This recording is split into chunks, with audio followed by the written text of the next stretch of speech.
Start the recording as soon as we'll start the proceedings. Okay. I have started it, sir. I will put it paused for a few minutes. Sure, sir. Sure, sir. Sure.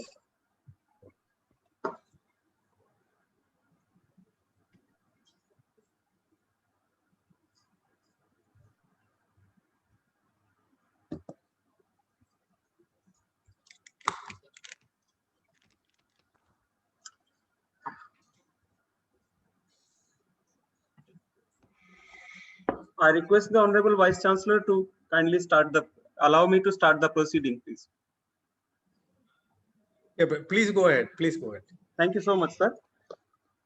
Respected RTN PHF Dr. Sanjay Singla ji, Honorable Vice Chancellor Professor Rajendra Kumar Anayat ji, DISCOURSE Murthal, distinguished personalities who have joined from all over India in this prestigious program, faculty members from Deenbandhu Chotram University of Science and Technology, Murthal, Sonipat, and DISCOURSE Murthal. I, on behalf of the DISCOURSE fraternity, welcome you all to this PUNDIT discourse on coexisting with COVID-19. I request the Honorable Vice Chancellor to please, who have to preside over this program, to kindly welcome Professor Dr. Sanjay Singla ji for the further proceeding. Sir. Thank you, Dr. Dinesh. A very warm welcome to Reverend Dr. Sanjay Singla ji, who is my very good friend since a decade. And a week ago, when my whole family, when we were detected with COVID positive, I had a direct talk with Dr. Singla ji regarding, usually I do that, and he gave me the right suggestions, what to do and how to go about it. So in my whole life, in the late part of my life, I have experienced on many occasions the kind of scientific suggestions and advices given by Dr. Singla not just helped me, but many, not just in Bhiwani, but for the entire Haryana and outside.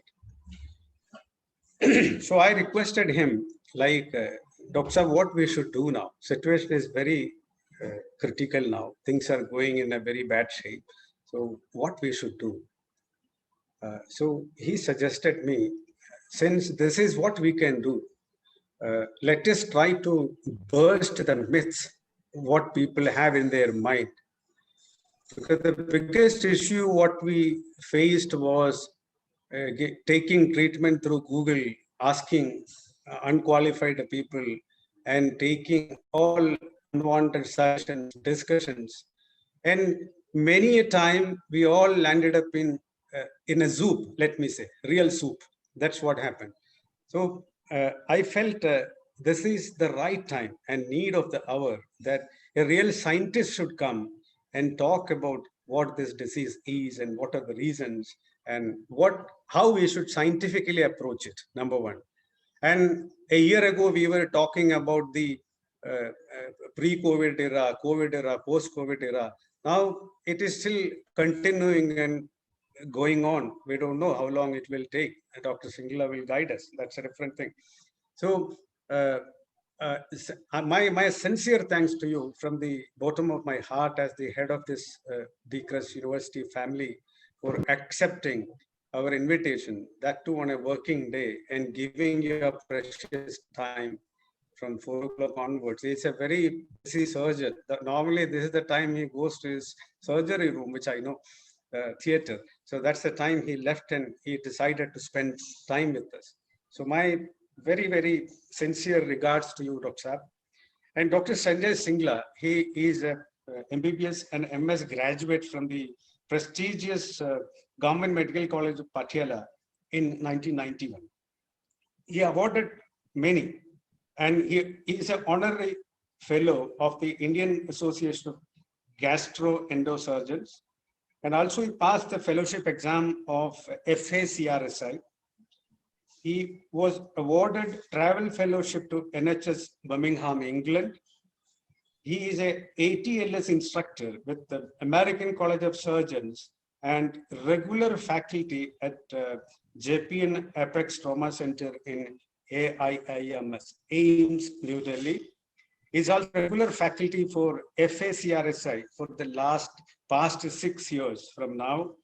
And he's also a speaker at many multinational symposia on surgeries and related issues, and a speaker of Ethicon surgical education program. Added to that, he is a Rotarian, serves a lot for the society, which I have seen. That's the way I got opportunity to be with him. He's also an author of a chapter on endoscopy and has contributed in various national and international papers. He is also honor and consultant of at the Singla Hospital in Bhiwani.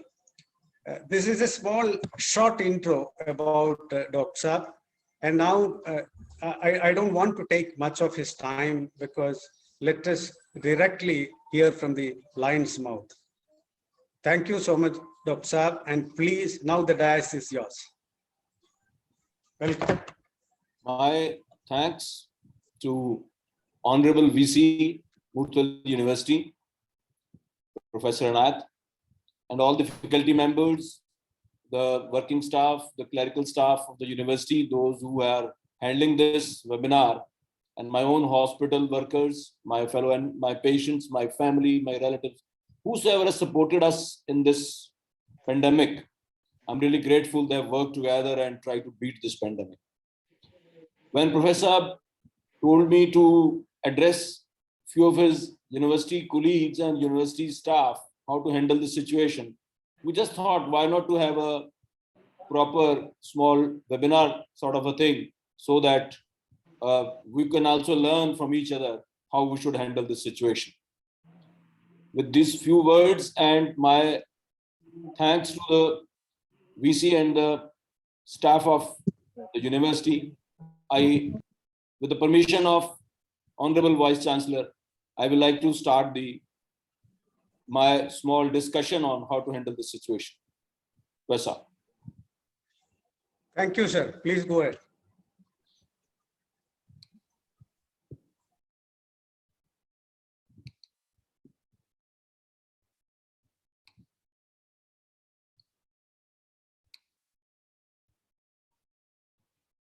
Can you see my screen? Yes. Yeah. Yes, sir. So, Yes. so dear friends, the senior faculty and my dear doctors and junior friends, we are going to discuss, we kept the name of this topic as coexisting with COVID-19. Because by the time now we realize that we have to live with it. We will not be able to eradicate it so soon. Or maybe we may not be able to eradicate at all. I request you to not please scratch on your screens. And there are so many myths in the society, and we'll try to answer them with scientific facts. When somebody enters your home, maybe with your choice or forcibly, you would like to know who he is. So please know your companion, from where this has come. This new companion, this virus, the origin of the virus and this pandemic. The first known case of deadly pneumonia was associated with exposure in a live animal market in Wuhan, China. In 2019, last winter of that session. And then the cause was identified by the 7th of January 2020, a novel virus of the family coronavirus, which was identified as the cause of this. And later it was named as SARS-CoV-2. SARS is the severe adult respiratory syndrome, which took us in 2003 from the same coronavirus, and this is coronavirus 2. Within 4 days of this identifying the virus, the genetic sequence of the virus was released. This was something fantastic. Earlier, it used to take months and years. But because of the technological advancement, within 4 days, the genetic sequence was known to us. and on 23rd June, by the epidemiologists, the Wuhan was locked down. Within these 23 days, it spread to the whole world. On 11th of February, WHO announced the disease caused by the SARS-CoV-2 would be known as coronavirus disease 2019, or as we popularly know it as a COVID-19. WHO declared it as a pandemic on 11th of March 2020. There's a controversy whether it was delayed by the WHO for some reasons or not, but we are not here to resolve these controversies. We're through the pandemic and should beat it together. Viruses are known to jump from animals, from bats to humans, and this virus also has probably jumped from bats to humans or bats to pangolin as an intermediate host, and then to the humans. Because there is no perfect match either with the bat or with the pangolin, so there are certain question marks regarding that. That's why certain people thought that it may be a patch-up work in the lab. But why think of it? When in the nature, this mix and match and patch-up is common with influenza and coronaviruses, we should think that in nature it has come up. Or there may be some virus from an ancestor of SARS-CoV-2, which derived from bats some 40 to 70 years ago and sparked these changes of pandemic potential due to recent mutations. And it has been very well written by Anirban Mahapatra, who is a virologist and lives near Washington, DC, and a wonderful author and writer. We should understand that all viruses are parasites by necessity. Outside the hosts, they are nanoparticles with no life. Once inside a living organism, they behave like living organism. But how they enter our cells? Do they have some keys to open our locks? Yes, they have certain keys with which they can lock the doors of our cells. We'll know in coming slides. These viruses reproduce in living cells by replication of its genetic material using the host's machinery. What do we mean by that? Virus itself cannot reproduce, but when it enters our cells, it can replicate. It can reproduce by the means of called as replication of its genetic material, which is a very primitive sort of technique of producing children, so to say, for adults. So it replicates its genetic material, and that genetic material is thrown out to infect the other cells. And the beauty is that these viruses, they use our or the host's machinery to replicate. These coronaviruses are RNA viruses with one long RNA strand.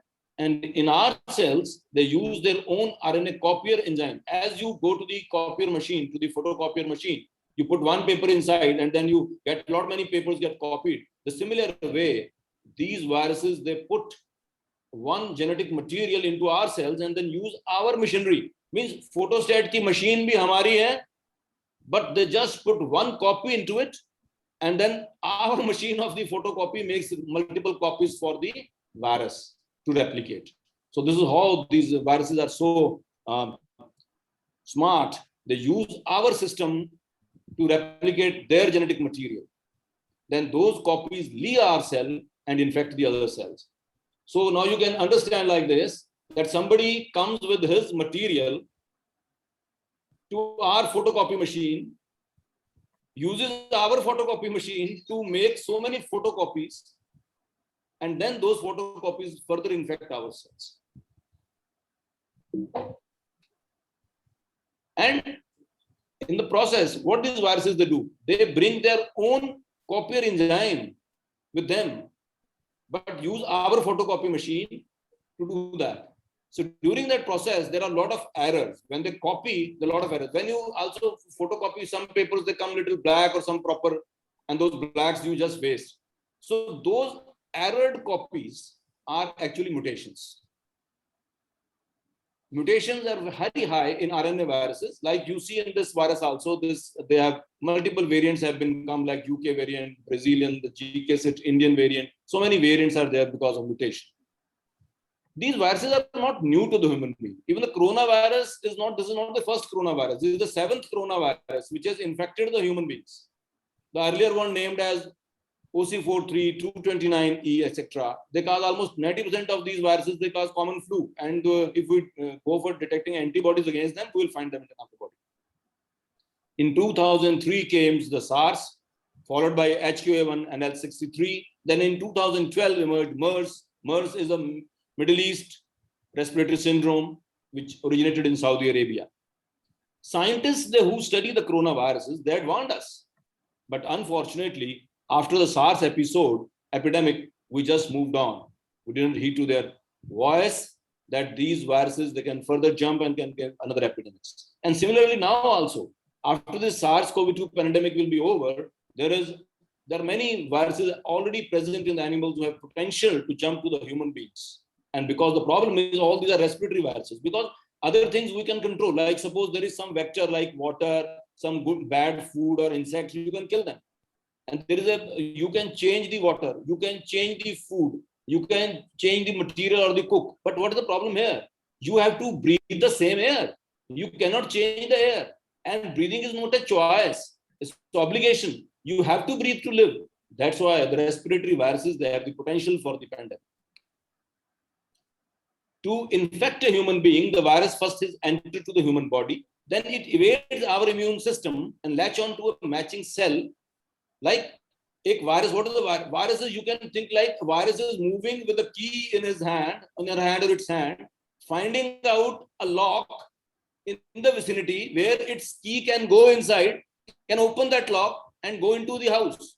And in the house, it reproduces, replicates, and then it breaks open the house, goes out of that house, again with a key, find out another house with a lock which its key can open and enter that cell. This is how they go on replicating,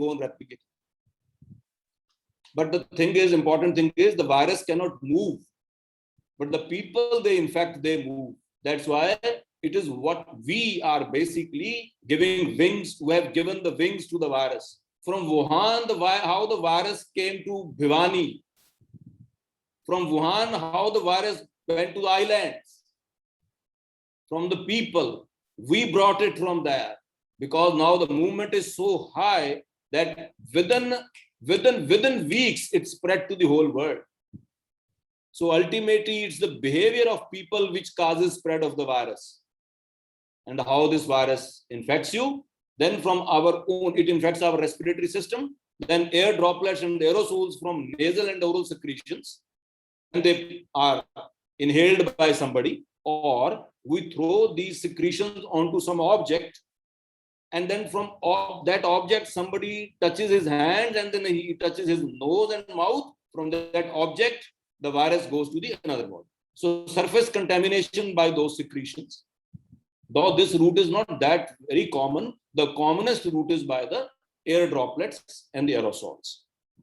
Even it can enter you through your conjunctiva, but it's a secondary route. From the conjunctiva, it has to go first to the blood, and then from blood, it goes to the lungs. And even fecal oral route means few RNA particles have been detected in the feces of the patients recovering from coronavirus. But really, can they transmit the infection? It's a question mark, but still, it can be a potential route also. Now, you see this. Here, the person who is throwing away the air droplets from our experience of earlier viruses from measles and from Ebola, we find that most of them, if they're bigger air droplets, they fall within 1 feet, within 1 yard, or within 3 feet of the patient. But if they're very fine particles, they can move in the air for a pretty long distance. So how these viruses, now for coronavirus, we earlier never knew what happens actually, but we have speculated that up to 2 meters, these bigger drops, they don't go up to 2 meters. The bigger drops, they fall within a meter, but the small aerosol, the small particles, they can still spread for a longer, and they can linger on in the air for many hours. So certain people, they ask this question, whether it's an airborne disease. Yes, if you are in a crowded area, where many people are there who are infecting that air space, and in that space, you can have these viruses, these small particles suspended in the air, and then it can cause an air spread. Otherwise, the larger droplets, they fall within 1 meter. Here you see how this virus, the small cartoon I've made, suppose this is the virus, and on this virus, there are these spikes, which is why this is known as coronavirus, because there are spikes like the corona of the sun. And these small antenna-like structure, they are the spikes called as spikes. And the scientists have even find that these spikes have even hinges. So like a rover, suppose this is the virus spike, and this virus spike has hinges also. It rolls over the surface of our cells and try to find out where it can sit on our cell. You see here, this is a hinge also there in this virus, the spikes, and they roll over the cells where they can fit. And in our body, there are certain cells on certain mucosa, they're called as AC2 receptors, where they can fit easily. And then they fit here, and there are certain other proteins on this spike viruses. They make this fit very fixed. So this is the reason why this virus is so infective more than the SARS virus, because it latches onto it. You have seen certain plugs when you fix them, and then there are certain screws to make it more compact. So this virus has this capacity that it latches onto the cell, and then it fixes itself very snugly onto our cells. And then in between the surface is broken, and this virus puts its particles, the virion particles or RNA material, into our cell. So now you can see here that this is the virus spike protein, and these are the proteins which help to snugly fit it. And then these are the virion particles which go, or the RNA particle which go into our cells. And for this purpose, to break this virus is smart enough, it uses our enzyme, our peptidase, not its own, it uses our enzyme. And when it enters inside, it has its own RNA copier enzyme, and these copies of this virus, the proteins are made, larger particles are made, then it has a shedder protein with its cleavage, and then small particles which can be used well. And these are the places where the scientists play now. If we don't allow it to attach to our cell, we can do something here. We can do some drug which will not allow it to attach here, or we can use some sort of antibody which will attach to this place and will not allow this spike protein to enter the cells. And these are the areas where the scientists are working to make antibodies, to make drugs, and how these vaccines also work. They disqualify this spike protein. RNA copier enzyme will make multiple copies, and then the shedder enzyme will make small pieces which are required by this virus to replicate, to propagate, and then this bursts out and infects the other cells. So here are few drugs we have already made where this RNA copier enzyme is disabled. Like the remdesivir, the drug, it usually basically works here at this level. Though the remdesivir was basically made for Ebola virus, it did not work there, but it working in this virus also. It's not very, there are not great evidence, but yes, there are certain potential reasons that it should be given, and only the specialist can answer those things. Now you see what happens. This is a virus, and it enters our cells. Our cells, they respond to the entry of these viruses in the form of our own immunity, and certain interferons are liberated, the cytokines, which we say them, and the message to the other cells goes also that something has come from outside. As an invader, it has come here. And then these interferons, they activate the T cells. They are the lymphocytes, T cells and B cells. These make antibodies for us, and certain cells are converted into memory cells. So the next time when the virus attacks, the body knows already that there is an invader. As somebody invades us time and again, suppose, so then we become vigilant, and the next time when the same person comes, we're already prepared. As the same, the body have memory cells, T cells and B cells, which make antibodies, though the B cells first convert into plasma cells and then they make antibodies. And these cells, this is what happens in a normal body whenever there is an invader like this virus. But now the problem is that, please don't scratch the screen. Please don't scrub on your screens. Thank you.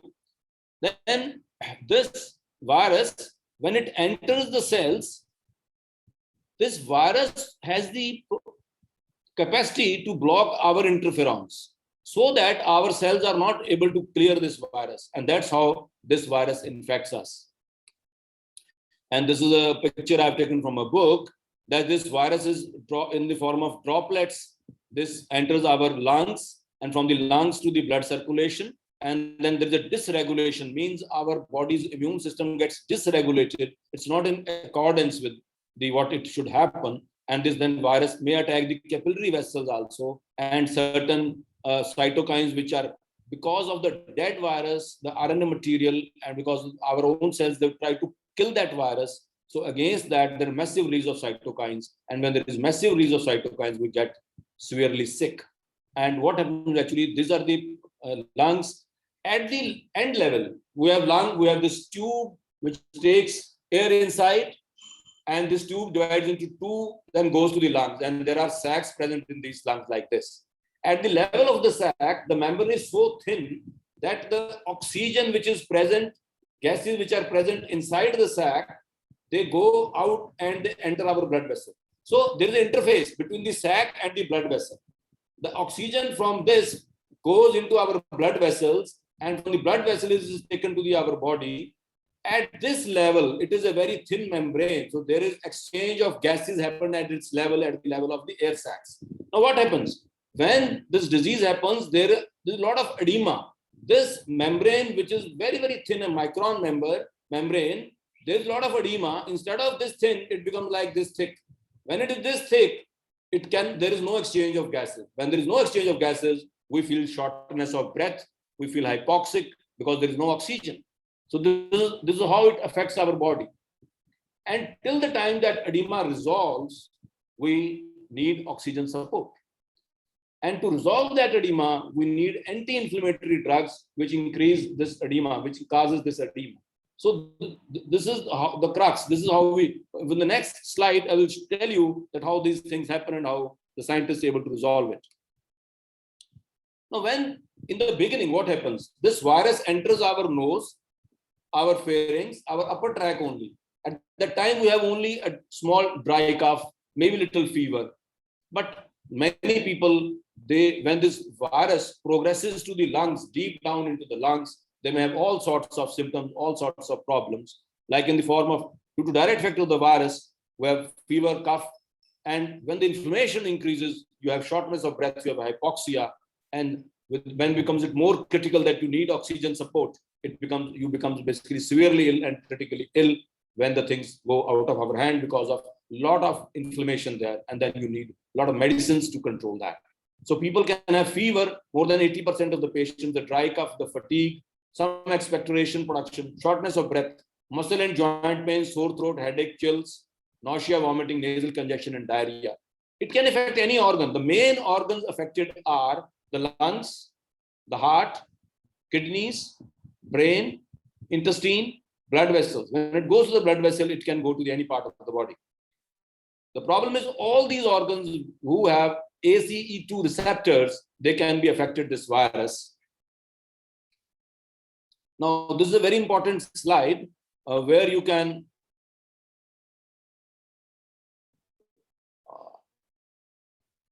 this will shift to the other side. Yeah.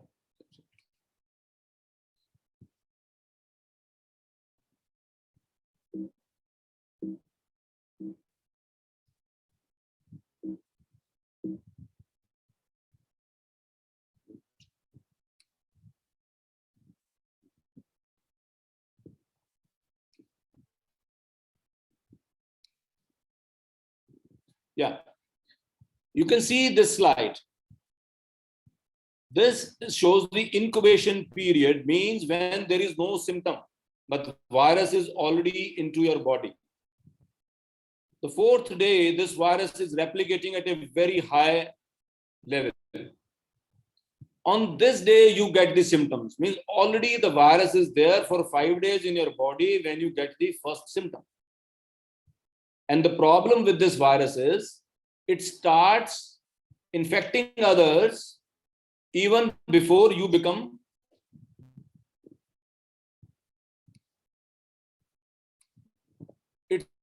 infecting others before you become even symptomatic. Means you don't know that you have the disease, but before that you start giving it to others. That is the reason that this virus is so deadly. Because when you are infected, you have the disease, you can isolate yourself, you can trace those people who are infected. But this virus has the capacity to propagate before you get to know that you are diseased. And this virus gets replicated. And then this is the period from 5 to 11 days of that, means from the first day here you get the symptoms, that you have all the symptoms. And this is the time for the viral replication. And this is very important time. Here is the time when you can kill the virus. Here is the time where you can kill the virus. After that, the all game is because of the immunity. If your immunity is okay, you will be relieved of it. But if the immune gets dysregulated, then there is a problem that if the immune system gets dysregulated, then the things become haywire. Here, the clinical symptoms in the beginning are only fever, malaise, cough, headache, and diarrhea. But after that, if it goes to your lungs and your immune system is not working properly, you have hypoxia, which may be little small hypoxia that called as even hypoxia. And then if the system gets deranged, you have progressive hypoxia after that. So now you have to understand, this is a very important slide. We will refer it time and again. This is the part where the antiviral treatment will work basically. That's why when the people say the remdesivir is not working or the other drugs are not working, actually we are not giving that in this period. We are, for the delay part,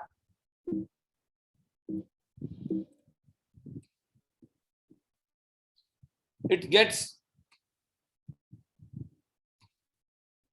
remdesivir will not work if we given very late. And still there is not much of data whether it really works to decrease the mortality, but yes, it works to decrease the days you get sick.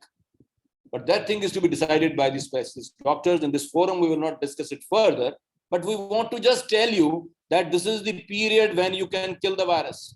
After that, either the body kills the virus, and in the process, because of the dead proteins of the virus, our immune system gets dysregulated, and because of the problems caused by the virus, that immune system gets dysregulated. In this period, the virus is already killed, and you cannot kill a killed person. This is time and again said by the Paul Merrick, who has described this model. He is from Virginia and a critical care medicine person. And this is the period where you can put interferons also, which can stop the propagation of the virus. After that, it is all the inflammatory process, and you have to depend on anti-inflammatory drugs in the form of steroids. And if it is a coagulation also is there, it is disturbed on the anticoagulants. But there is another drug, small drug, which was used to basically kill the lice, that is the ivermectin. It has been proven now in many trials that it helps in controlling the virus in all areas or during viral replication, and even if it decreases the inflammation during the inflammatory phase. And dear friends, it's a disease of immune dysregulation, which actually causes problem. That's why this is a steroid responsive disease, but the timing is very, very critical. You have to start the steroids here only if the things are going out of our hand. If we delay the steroids from this place to this place, even for 3 days, at times the time is lost. So it is very important to understand this by the medical professionals also and by the people also, that there is no fun taking medicines at home like prednisolone or these toxic drugs or remdesivir. There is no fun in storing these medicines at your place. Please, please, please, whenever you face the first symptom, consult your doctor and immediately start taking proper treatment. And there is no fun getting CT scans done at home with your own, going to the doctor, going to the labs for different tests of biomarkers or the inflammatory markers, because the time is very crucial. If you get a CT done in the very early phase, it may come negative and can give you a false sense of assurance. If the CT is to be done, it is to be done at this place, not before that. It's no fun. And it has to be decided by the medical practitioner who is attending you. You should not do it yourself. It may cause damage, unnecessary damage to you. For the diagnosis of it, important is to take a nasopharyngeal or the oropharyngeal swab, and from that swab, a test is done called as RT-PCR, and this is the diagnostic test. Though the sensitivity is only 70%, but still it is the gold standard test to find out the RNA of the virus, to know it, because viruses cannot replicate themselves. You cannot pick them diagnose them doing a culture like you do for bacteria virus. So the RT-PCR may be positive even after 15 days up to 30 days. And that doesn't mean that you are infectious. The person is usually infectious in the first 7 days. And first, after that, it starts clearing in up to 10 days. The CDC says that once the symptom starts, after 10 days, you become non-infectious. And with taking a margin, we now recommend that when you become symptomatic, after the 14 days of that, if your disease is mild and moderate, you become non-infectious. So that's why there is a quarantine of 14 days. Other tests like antigen tests, they can give you a rapid answer within a minute, but their sensitivity is only 50%. Now for the treatment part, as the people describe so many treatment, the home remedies have been being given by people. Mind it, there is no specific drug against SARS-CoV-2. Certain repurposed drugs like ivermectin, remdesivir, favipiravir, and hydroxychloroquine, they have been tried. The chloroquine is, earlier it was a great with fanfare it came, but now not recommended much. Favipiravir is for mild disease at home, you can take in the oral form. Ivermectin has shown some promising results even for prophylaxis, and this will be discussed by the medical practitioner further. Ivermectin can be given in the initial phase of the disease, even during the inflammatory phase also. Remdesivir is in the form of injection, and it is to be given by the specialist only in the hospital setting, that too within the first 10 days of the disease. Convalescent plasma. What is convalescent plasma? Convalescent plasma is that when somebody gets infected and when he clears his body of the virus, then antibodies, they form within his body. Those antibodies, they remain up to 3 months or even up to 5 months sometimes. So you should be clear of your infection and you should have from your plasma. Now we are not selecting any one antibody. The whole plasma having the whole sorts of antibodies. Antibodies against the S protein, antibodies against the nucleoprotein of the virus, antibodies against the membrane of the virus. So all sorts of proteins are there. And that convalescent plasma is given to the person who is basically fighting with the disease. But again, the problem is same. The convalescent plasma will be effective if given only in the first 10 days, that period, that from your symptoms have started and the virus is replicating.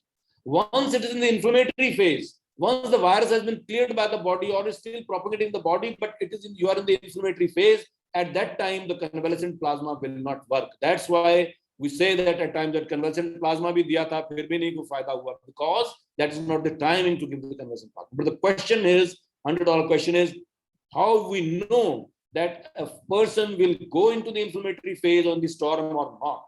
There, the certain markers help us to know, or the clinical condition of the patient tells us that whether, and that's why it's important that you go to a proper practitioner and get yourself checked whenever you have a disease. Then when there is you should understand that this virus is basically an invader. It's a foreign protein. It's an antigen against which the body makes antibodies. And certain antibodies in the form of monoclonal antibodies means when one antibody is working against one set of antigens, that is a monoclonal antibody. And there are certain monoclonal antibodies that have been prepared. That means it's a prepared immunity. Your body is not making that immunity. It's a prepared immunity. It's a prepared antibody in the bottle. And there are certain combination of those antibodies are also there. And when the president of America, the previous president of America, Donald Trump, was hit by this virus, then this combination of these antibodies were given to him. REGN-CoV-2 was given to Mr. Trump. Even before it was made declared use for the emergency use in America, it was made by FDA for emergency use in November, while these were given to the president in October.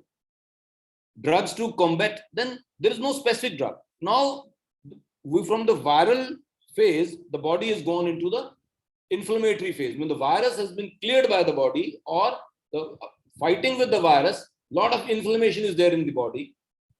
And inflammatory phase is to be controlled by steroids, by methylprednisolone or the other drugs of equivalent potency. And during the process, if the virus starts fiddling with your clotting mechanism, and our body has unnecessary clots at places where there should not be a clot, to counter that, we may have to give anticoagulants. So now we have to understand there is a period of 5 days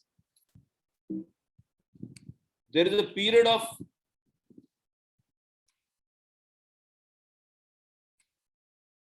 there is a period of 5 days when we don't know even that we have been hit by the virus. Then there is a period of a week almost when the virus replicates in the body and we feel that we have fever, we have a cough, coryza, body aches and something like that. So this is the period where your antiviral drugs will help. After that, it is the inflammatory response of the body, which makes a lot of cytokines in your body, and that storm is if there, it has to be controlled with the help of anti-inflammatory drugs in the form of steroids, and if the coagulation cascade has been affected by anticoagulants. So this is how the things happen, and it is at this juncture that if we know with certain inflammatory markers that our body is having more inflammation, then those markers can help the physician to give you those drugs. And it is at this juncture that if you get your CT scan done of the chest, it can tell you the virus has gone into the pulmonary phase, and then you need some more treatment. And these all things are to be decided by your physician. Please don't handle these things at your home and don't ask for troubles.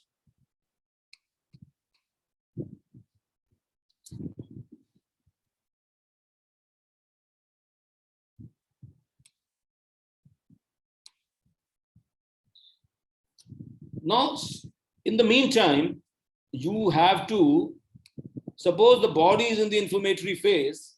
Now, in the inflammatory phase, when the body is there, I have already told you that suppose this is the air sac and this is your blood vessel outside. Inside is the air sac, and this is a thin membrane from the gases exchange. Now, what is happening? This thin membrane becomes a very thick membrane. This thin membrane becomes a thick membrane. Now, through this thick membrane, the gases cannot go. When the gases cannot go, you don't have oxygen in your body. And that is the time when you have to give with the pressure that oxygen is given to you so that some oxygen, it comes or it goes into your blood circulation. That's why the oxygen is required at that moment. And if this inflammation subsides, then in few days, within 5 to 10 days, you recover. But if this inflammation does not subside, or if there are more complications in the form of the oxygen delivery to the main organs like our heart, our brain, it gets deteriorated, then a person is not saved. There is a small promise now, a drug they have found out in the form of interferon called as Virafin, which will be available so probably in coming 2 to 3 months. This can clear some viruses if given by one single subcutaneous injection. In mild to moderate cases, this drug may help us, but it is still not available for clinical use.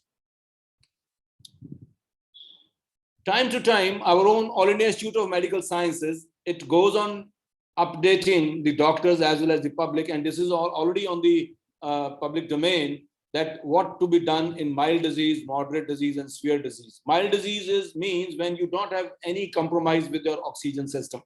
Your oxygen is normal. You have mild cough, you have mild fever, which is well controlled with 1 tablet, 2 tablets of kerosene, and you don't have any shortness of breath.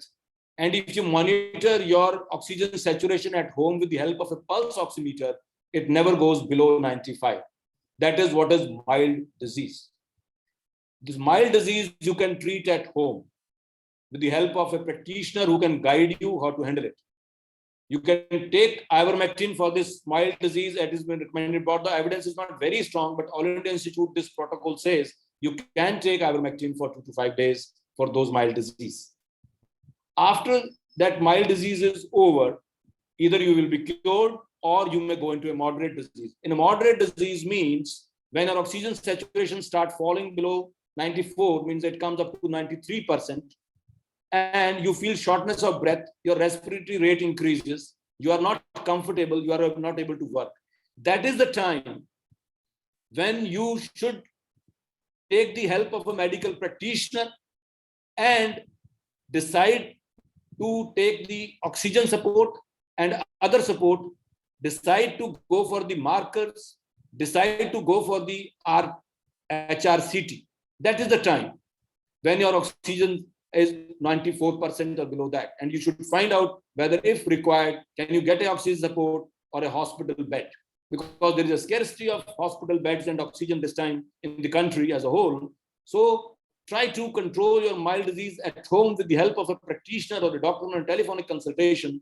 But as soon as you find that your oxygen saturation is falling below 95%, or your shortness of breath is there, you are not comfortable, you are to be admitted in a ward, not an ICU. You are to be admitted in a ward at the time with the oxygen support under the guidance of a doctor, and they may be entrusted or they may like to give you certain anti-inflammatory drugs at that time, depending upon your situation, which you should not decide at home. And they may like to do certain biomarkers of inflammation in the form of C-reactive protein, D-dimer, and IL-6, and many more. And they may ask you to get a high-resolution CT done. So it is that time. And then, according to the advice, you should take the treatment.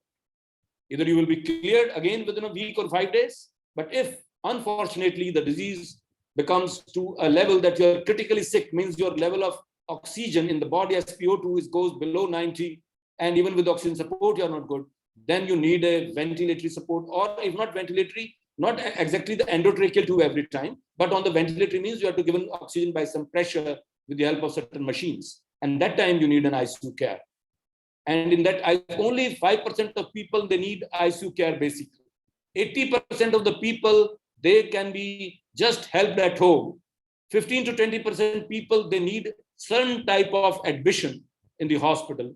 And 5% of the people out of that goes to the ICU. And out of the people who go to ICU, and total percentage means if the 100 people are infected, 80% of the people, they get relieved at home. 15% almost people, they need, 20% people, they need hospital support. 15% they are helped, like just lying in the ward with oxygen support. 5% people, they will go to the ICU. And out of that, unfortunately, 1 to 3%, they may not come out of this disease. This is the lethality of this disease, up to 1 to 3%, depending upon the type of population you are working with. Lethality of the diseases which infected the human beings, like MERS, Middle East Respiratory Syndrome, was very high. It was 35%, but that disease was not that easily transmissible. This disease has lethality less than that, but this is a very highly transmissible disease. It infects. Nowadays, the type of scenario is going on. If you sit across the table of a person in a dining table and you chat about 5 to 10 minutes, most probably both the other people will be infected. So this is the scene. So what we have learned over these months, it is pan-India. There's a slide from a doctor, Dr. Bhiwani, from a webinar she was giving on the care during pregnancy. I've seen that starting from north to south, from east to west, the people now understand, the doctors now understand that, and I just want to tell you, steroids should not be taken too early at home, not at all. With the advice of a practitioner, when your viral phase is already over, you are in the inflammatory phase, only at that time you need steroids, and that has to be decided by the practitioner, by the doctor under which you are taking the treatment. Steroids, if taken at home without the guidance in the early phase of the disease, it may prolong the viremia. It may increase your illness. Secondly, it may prolong your fever and other things. And steroids are to be given if the inflammatory markers are high, like your C-reactive protein is high, your oxygen is falling, then only the steroids are to be given under the care of a practitioner. And he will decide what type of steroids are to be given. Some friend from Noida said very important thing. People are taking oxygen and steroids at home without knowing their diabetic status. As soon as you take the steroids, your glycemic control changes. If you're already diabetic, the glucose will go very high. So please don't do that. You have to take it under the control of some practitioner, some physician. HRCT is to be done after 5 to 6 days of your symptom. If it is done too early, it may give you false assurance. And this time, the people are coming more with common symptoms like diarrhea and etc. And the treatment and this disease is probably resistant to Fabiflu and Remdesivir also this time. So please don't take these drugs, don't hoard these drugs, don't keep the drugs, injections at your home unnecessarily. So ultimately, what we are left with, a good support for a treatment in the mild disease, oxygen, steroids, and low molecular weight heparin in the form of anticoagulants to save the patients. And you see, the corticoids, the steroids, if given in the symptomatic phase, they may tend to harm you. They are benefit only in the pulmonary and the inflammatory phase. Ivermectin may help you in all the phases of things. Remdesivir has reduced the time to recovery, but there is no mortality benefit. And it is to be given only in the first 10 days of the symptoms. Otherwise, it's not no use.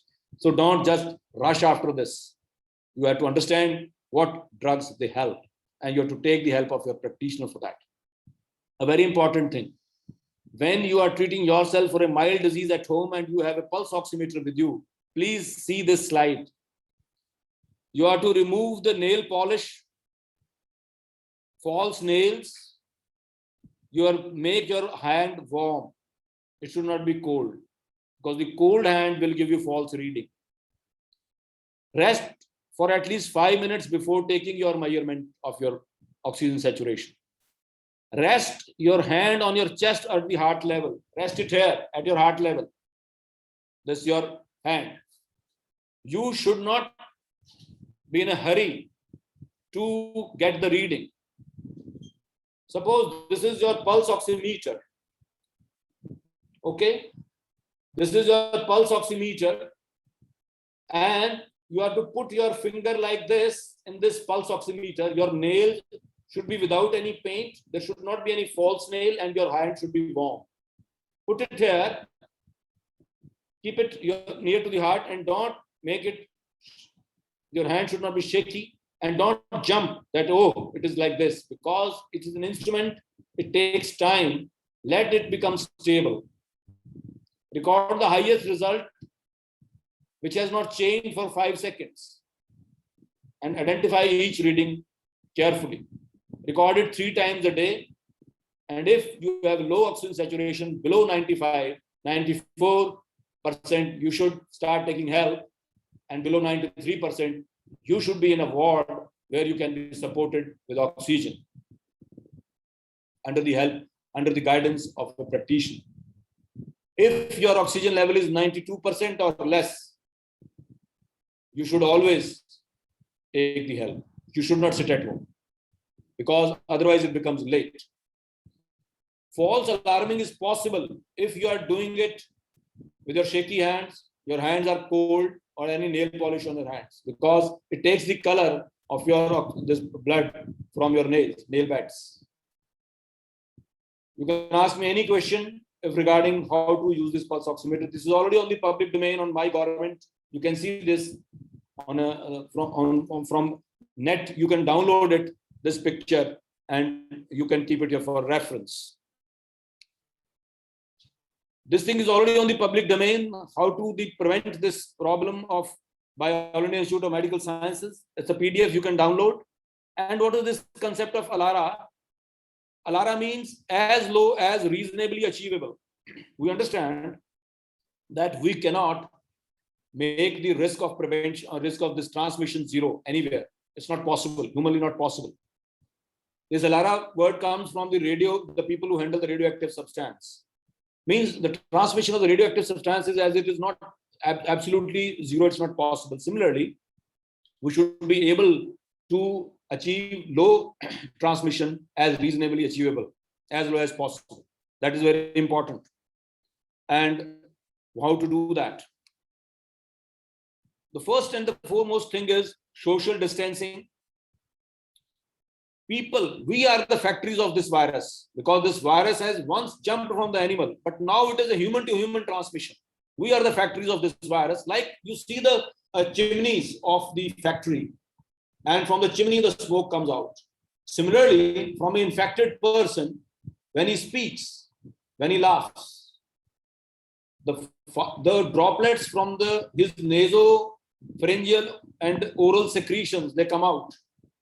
Those droplets are the source of those virions, those virus particles. And these respiratory droplets, which are a little bigger one, from 5,000 to 20,000 nanometers size. 1 nanometer is 1 millimeter.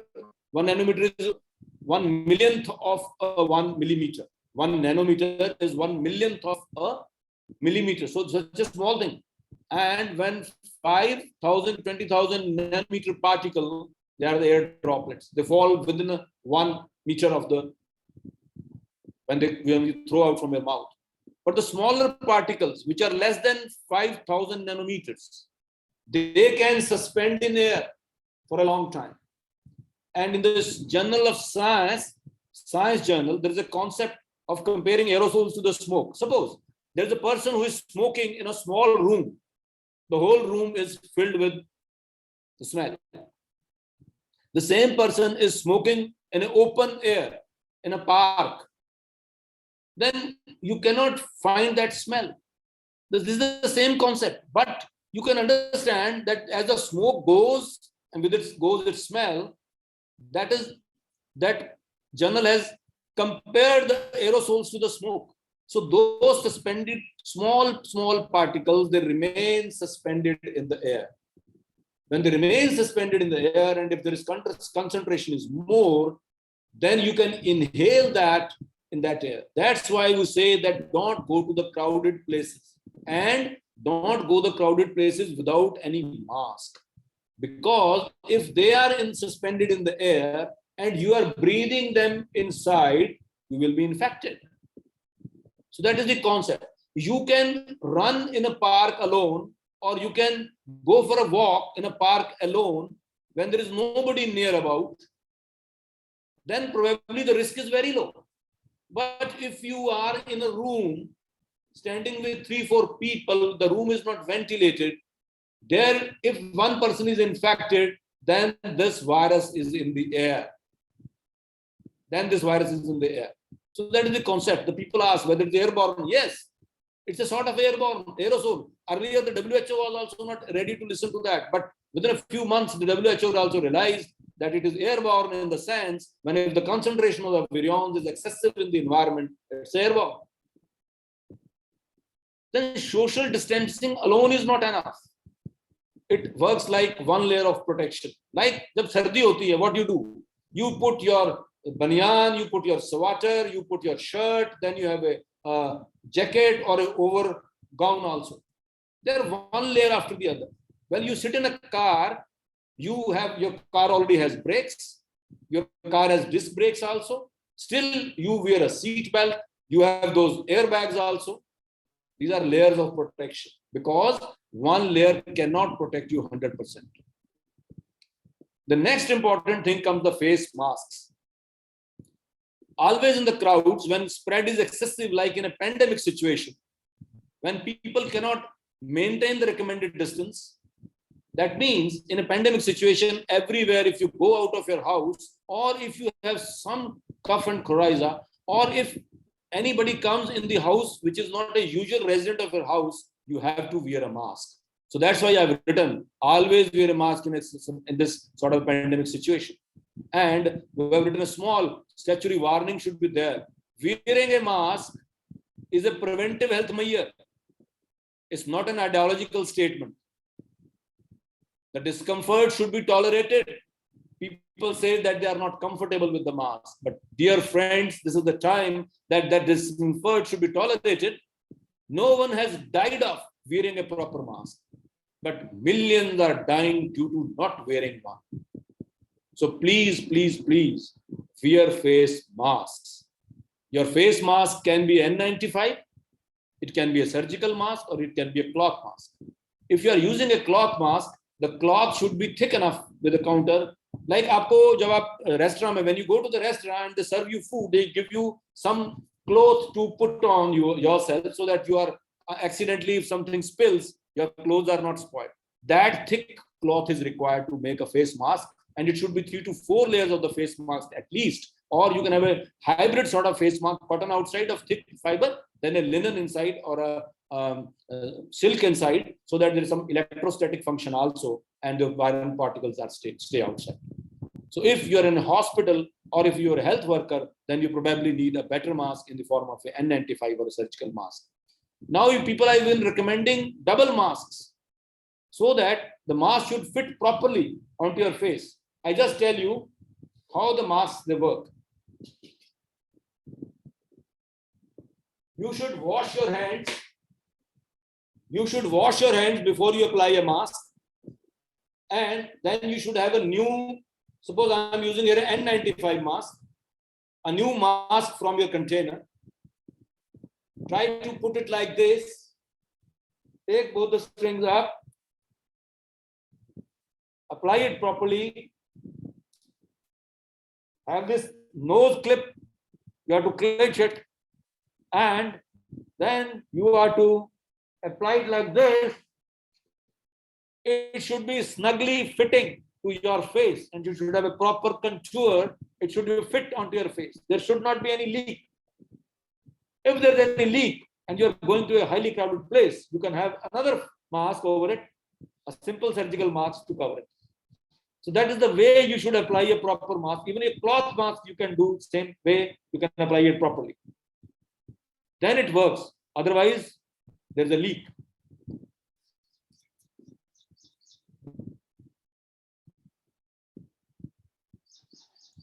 So after that, now you understand why a face mask is important. This is one, again, another layer of protection. Then comes the next layer, that is the hand wash. Why it is important. Suppose now I have picked that mask from that place and the things, it may be infected. So I should do a hand wash.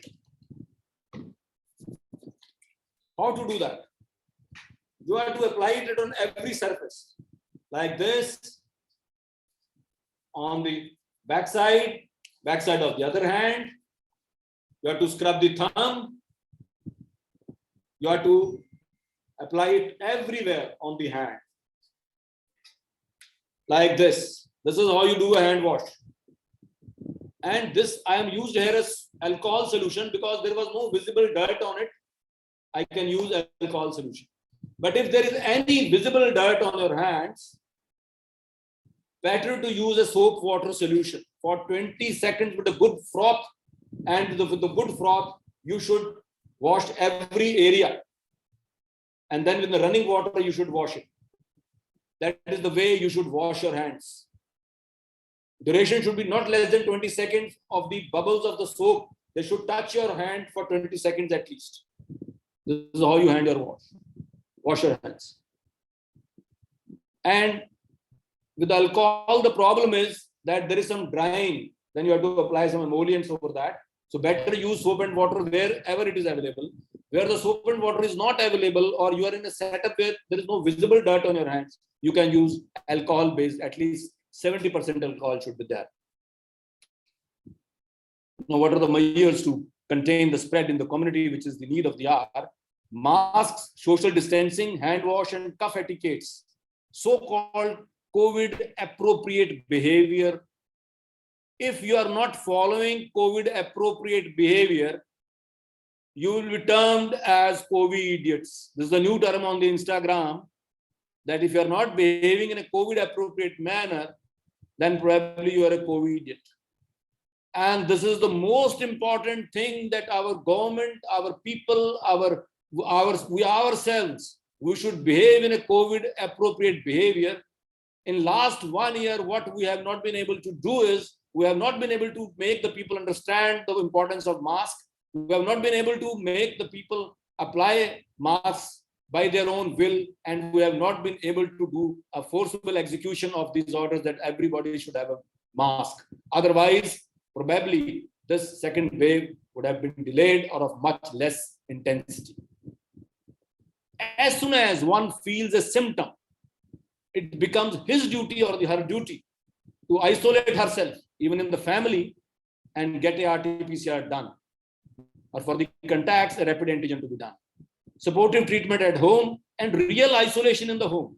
ये नहीं कि कभी खाने के लिए dining table पे इकट्ठे हो रहे हैं. That is not isolation. Your isolation should be proper. You should sit alone in a room. I know it's difficult, but you have to do that. Even in the last 1 year, we have done it so many times for our staff. One of our pharmacy members, his family got infected. The pharmacist was quarantined in our hospital for 14 days at the upper story of the hospital. and the food was served from the hospital, not from that pharmacist's family. That is how you can contain this disease, otherwise it's not possible. Contact your doctor and treat yourself at home and measure your oxygen levels. Whenever there's a problem, whenever the oxygen level falls below 93% or below even 94%, you start taking consultation with your doctor and then go to the hospital for oxygen support if it falls below 93%. Problem is that this disease is contagious before the symptoms appear. That is the problem. In Ebola virus, how we could curtail it? Because the person gets sick and then it gives to somebody else. But here in this virus, it starts giving to other people before the person becomes sick. So take special care of your elderly and comorbid people and vaccinate yourself. Vaccine is the only answer to eradicate this disease. Still, we get some good drug which can counteract this virus. Vaccination is a way to kickstart the immunity in the body by mimicking infection without needing to go through the disease. When the virus comes and hits your body, then also the body will make antibodies or immunity against that. But also you have to suffer from the disease.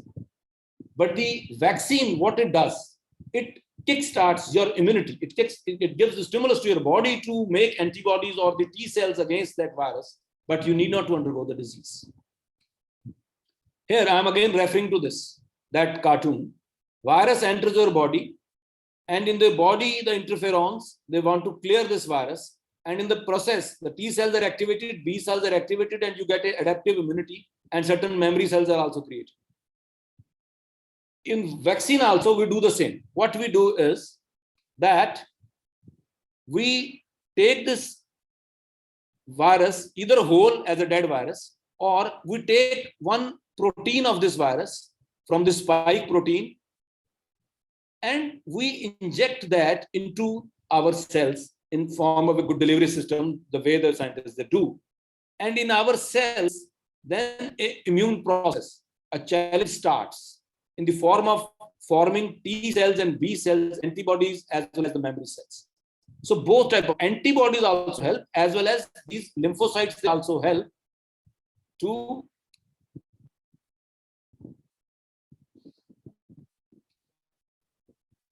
I request Dinesh Singh ji to please allow the people who want to enter the this webinar, because it becomes difficult for me to do this. So I'm doing it regularly, sir. I'm doing it. Okay. No problem. No, sorry. So it is coming on my screen also. That's why. Yes, sir. I'm regularly doing it. Please. Thank you so much. Welcome. So this vaccine does the same. This either the whole virus or some part of the virus is tailored so that it will not make us sick, but it will stimulate the immune system and will create antibodies as well as T cells, which will help us. There is no fun getting your antibodies checked after the vaccination, because you cannot do anything. You neither can increase them, you cannot decrease them. It is for basically scientists or the workers to do that, whether these antibodies stay for more than 5 months or whatever it is there. Antibodies required should be against the spike proteins. The antibodies against the nucleocapsid or the membrane proteins of the virus doesn't help us. So you need to create the bodies against spike proteins. So on this basis, we have made different vaccines, and a small one word for these vaccines. We have different vaccines in India. We have Covishield, we have Covaxin in India. This Covaxin is basically a whole virus has been taken. It has been neutralized or made dead with the help of a chemical or the temperature. And then this virus is, along with some adjuvant, is made to enter into our cells in the form of a vaccine, and that stimulates production of antibodies and T cells. In the Covishield, they have taken the DNA particle and through a vector virus, like a chimpanzee adenovirus, it is made to inhabit to body, and again it forms the antibodies. Pfizer and Moderna, they have messenger RNA. They have not taken the virus as such. They have taken some RNA, which is the factory for which basically generates the proteins, that RNA, and it is put into our body. Sputnik mechanism is same as that of almost of Covishield, that's the adenovirus. Johnson & Johnson is again an adenovirus. And if we are to find out which vaccine is to be taken, all the vaccines, they are given permission only if they are more than 50% effective to control the disease or the severe disease. No virus is 100% effective to control the infection. But yes, all the viruses are very effective in controlling the severe disease, in controlling the mortality. The death rate is very, very low. Even the infectious rate is after 10,000, only 2 to 3 people get infected when they are already vaccinated by 2 doses. So that is the beauty of the vaccine, and you should all get vaccinated. And there are maybe few cases of some odd reactions like blood clots or some anaphylaxis. Those are there with every sort of vaccine there. But you are taking these vaccines under the guidance of the medical practitioners and the doctors. So need not worry. You should come forward and get vaccinated. Sputnik is a Russian virus which will be coming soon to India. It's a freeze-dried vaccine, and will be come in the form of a powder. It will increase its shelf life. The Covaxin has an affinity of almost 80. So all these vaccines, they have the affinity between 70 to 90%. No one is 100% yet. Sputnik, they say it is 90% effective, and Covaxin is more than 80%. Covishield is more than 70%. And this is the same AstraZeneca, which was manufactured with the Oxford University. This Covaxin is a total Indian with biotech, and it's of a attenuated virus, means they have killed the virus and with a chemical, and then it is put into the body. And this is a very old platform of making rabies vaccine also, and very safe. So little bit like if the person has some comorbidity, you can rate Covaxin little better than Covishield in that case, like in the old age, or you have some heart diseases or something like that. Otherwise, all the viruses are good. All these vaccines are good, and you can take whichever vaccine is available. And whenever your turn comes, please vaccinate yourself. Get yourself vaccinated. If you see the Indian data of the initial things, you can see here, after the second dose, the positivity rate is only 0.03%.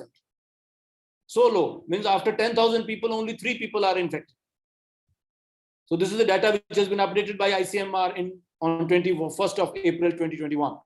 So this is the beauty of these vaccines, that if the disease happens even after the vaccine, the disease is very mild and it is manageable. So dear friends, only hope of ending this pandemic lies in the substantial number of people worldwide either getting some immunity against the COVID-19. How you can get that immunity? Either you are diseased, you are infected by the virus, and then your body clears that virus, or you get vaccinated. Now, what is the problem? If you get infected, that means you have to go with the disease, and you can die. So that is because many people will die if we believe that the virus should infect everybody, and then we get the immunity, what is called as herd immunity. Many millions of people will die in that process. So the safest way left is get yourself vaccinated. Vaccine being developed in India, Covishield and Covaxin are effective and safe. There may be few reports of some clots, but they can also be managed if properly taken care of. And you should always be doing it under the care of medical practitioners. And the risk is very, very low as compared to the risk of getting COVID-19. And we should make maximum use of the immunization drive.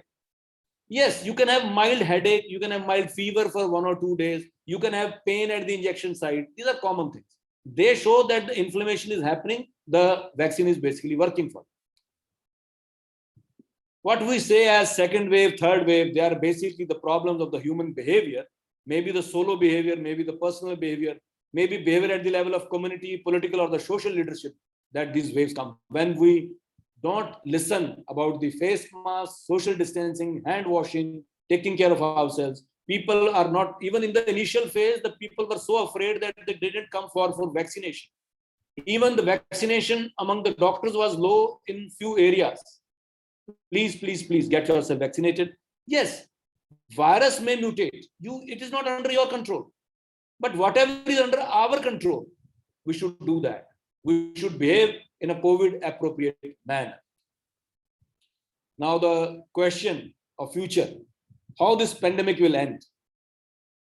If you guess future, at times it may be a real problem for you. It may not be true. And if you give a general statement, nobody will listen to it. When we will get this herd immunity? What is this herd immunity? We listen time and again.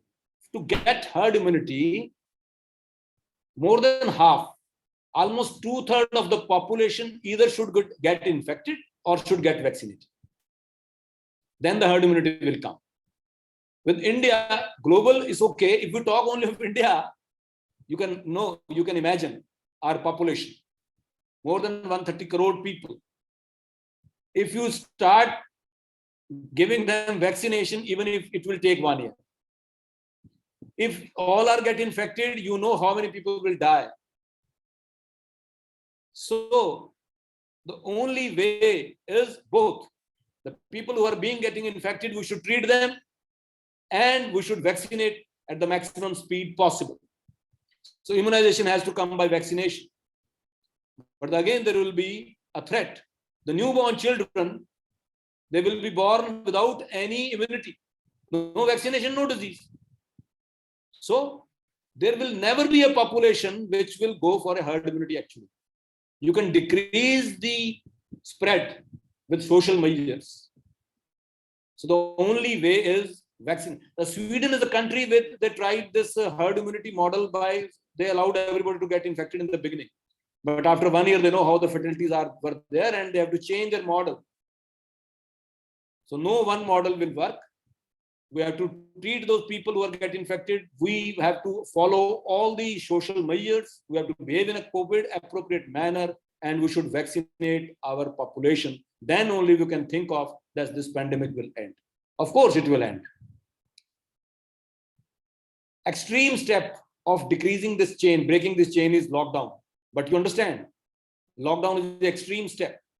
It has economic impacts, social impacts, impacts on the health, mental health. Abuse has increased due to this impaction. And though it gives us time for preparedness, as we did in the beginning, India did it in the beginning, it gives you time for preparedness. There were no masks, there were no beds, there were no ventilators, there was nothing. This time we got overwhelmed. We caught unnoticed. I will not say unnoticed, but really we were not prepared for this second surge. We had many social festivals at the family level, at the national level, without realizing the fact that everything will increase this problem. People were not wearing masks at all. And when we applied the lockdown last season, there was a lot of movement of the migrant labor, which actually was against what we were thinking. And probably that was the biggest internal movement of the people after partition in 1947. So many people would have moved on foot. Whatever they got, they went back to their homes. So probably complete lockdown is not the answer. But yes, you have to apply this lockdown as the extreme step, as our worthy Prime Minister also said, that it is the last step because it has so many impacts. We will discuss further. Eradication of the virus, smallpox got eradicated, polio can be eradicated because there is no animal which harbors that. But biggest threat is that this virus is the home of certain virus. This animals, they keep it with that, like bats, cats, ferrets, minks, and raccoon dogs. They are the basic, they are the animal reservoirs for this virus. And there is a constant threat of new respiratory illness of the pandemic potential. There are certain viruses, H1N1 influenza again can come back, H5N1 avian virus, H7N9, some subtype of influenza virus. They are ready to jump from animals to human beings again if we will not be cautious. And the caution has been given by Anirban Mahapatra in his book, COVID-19 Separating Facts from Fiction. This is very important. We should understand that. Aftermath, what will happen? Nothing will happen. The world will go. We know that. But world will not be the same. People will stop shaking hands. You will not think of blowing cake, blowing those candles over the cake and distributing it for eating. Probably you will not think of that. As in 1918, when the Spanish flu that was there in America, after that, nobody used this common glasses for the water in the schools. But we have to modify our behavior. But one thing is there, whenever there is an adversity, and when you overcome that, you become strong. Many industries in India which have come up, you have seen how fast the ventilators they come up, how fast the masks we start producing masks, how fast the vaccine has come up within a year. We have been able to make so many things which we really earlier we could not think of. So adversities make you strong also. And I hope and I wish that every one of us will come out stronger. We'll fight this disease with our full might, and we will come stronger, and we will be able to give better life to our coming new generation. In the presence of VC Saab, I just cannot pronounce this shloka, and but I can just tell you what it says, that you have to behave like the wise tortoise, as has been said in the second chapter in this of Bhagavad Gita ji, that even as a tortoise draws in its limbs, the wise can draw in their senses at will. My dear friends, this is the time to draw your senses. It is the time when you have to understand.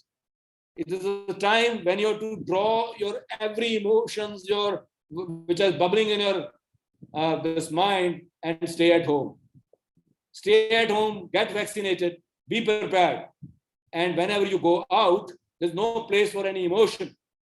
You should understand the scientific facts, how this disease is increasing, and you have to behave in a COVID appropriate manner so that you can curtail this disease.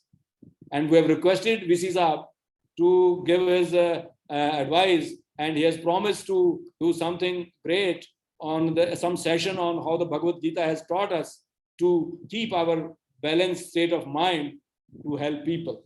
And in few more days, we will be lucky to listen him that how it helps.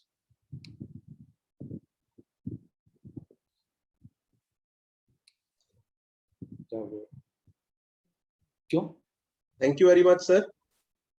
We cannot continue? Yeah, we will continue, sir, with the question and answer, sir. No, still a few slides are there. There are few more slides. Okay, Not yet complete. Can I share? Yeah, sure.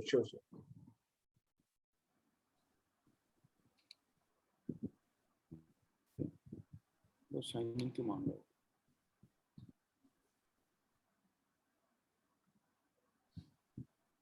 Sign नहीं करते थे, keep me signed in, ना? हाँ.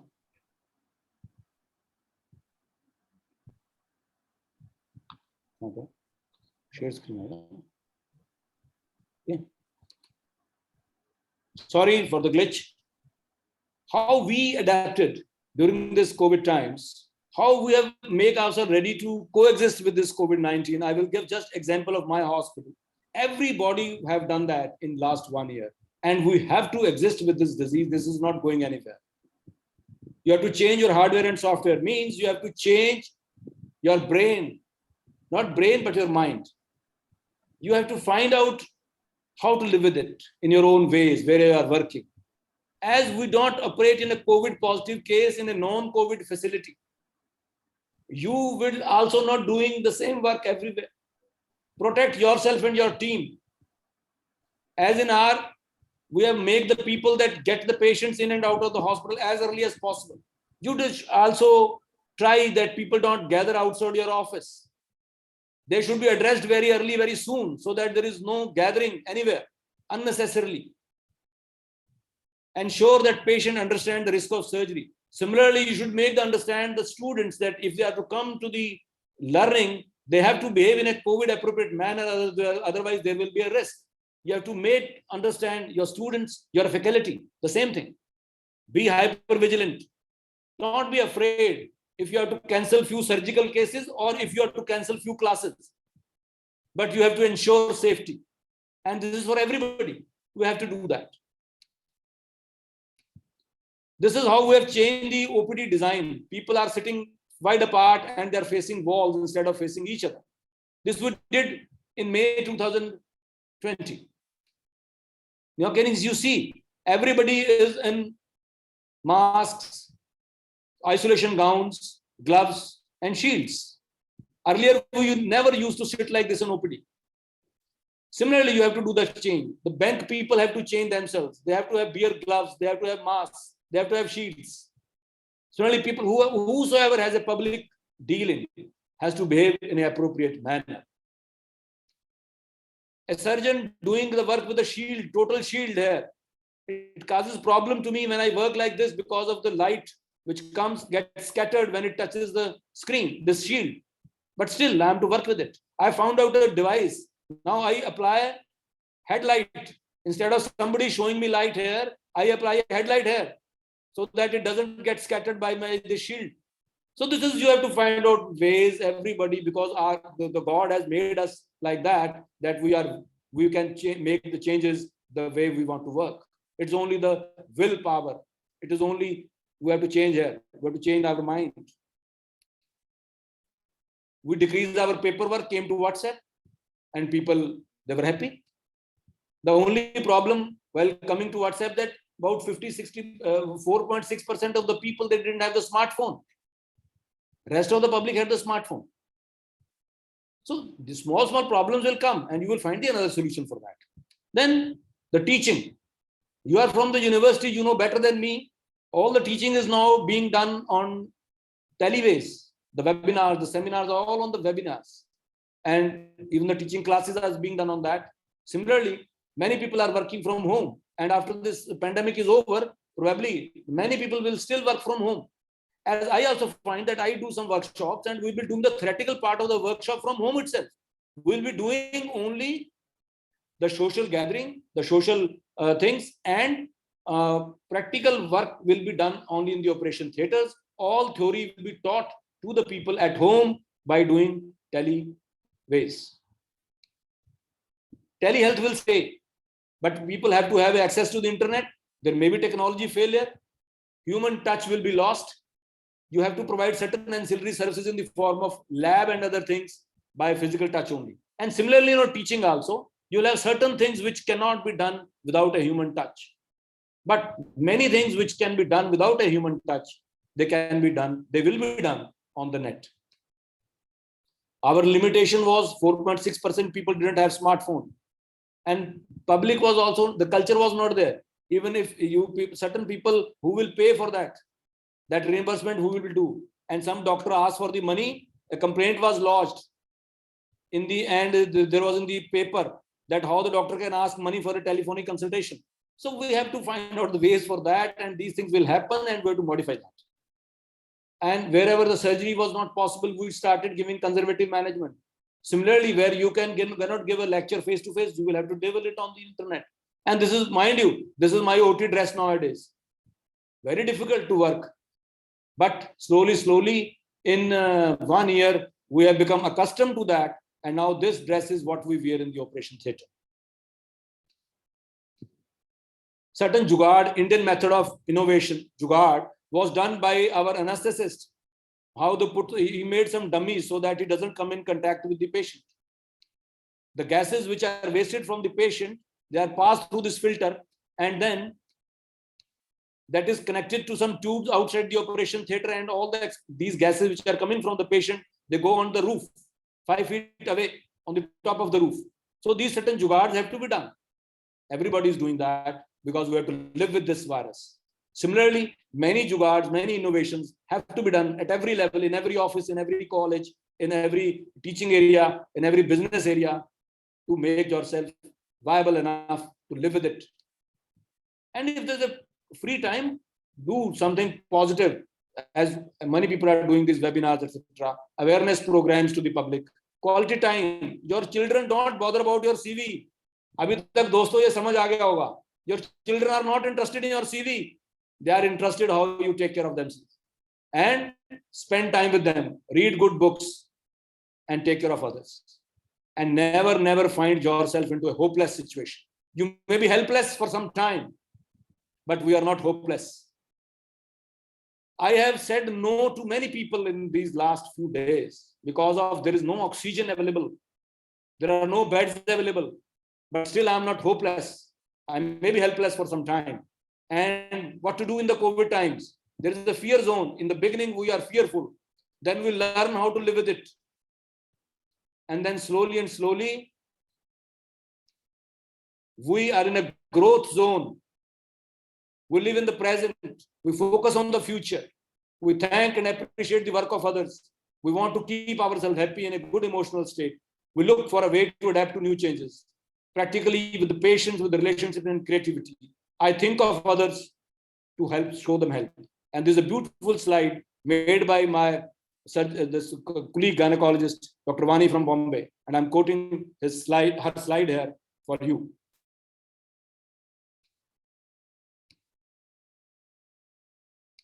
And please enjoy this video.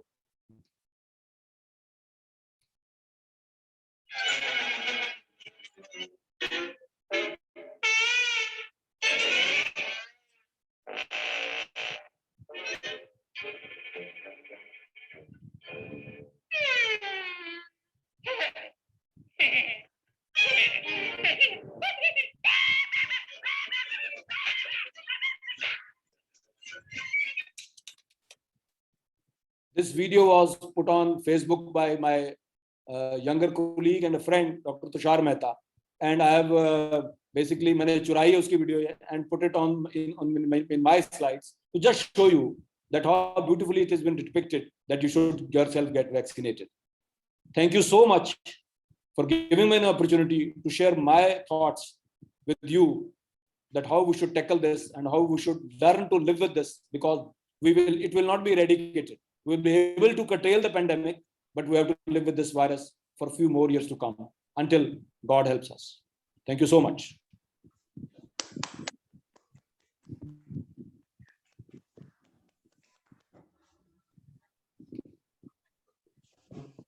Thank you, sir. Thank you, sir, for your delightful lecture, sir. In fact, we all have been. It was very informative, and like we are witnessing the chat box also, people are giving messages on the chat box that it was very informative, and like you have elaborated everything in an apple pie order, sir. Few questions are there in the chat box, and like few questions are there from the participants also, sir. So I hope you will be able to take up all those questions. Yes. Whatever knowledge I have, I will be able to answer few of them. No problem. If any of the participants really interested to ask a question directly to Dr. Saab, they can ask, I think. Would you mind doing that? No. Anybody can ask anything. Okay. Yeah. Please.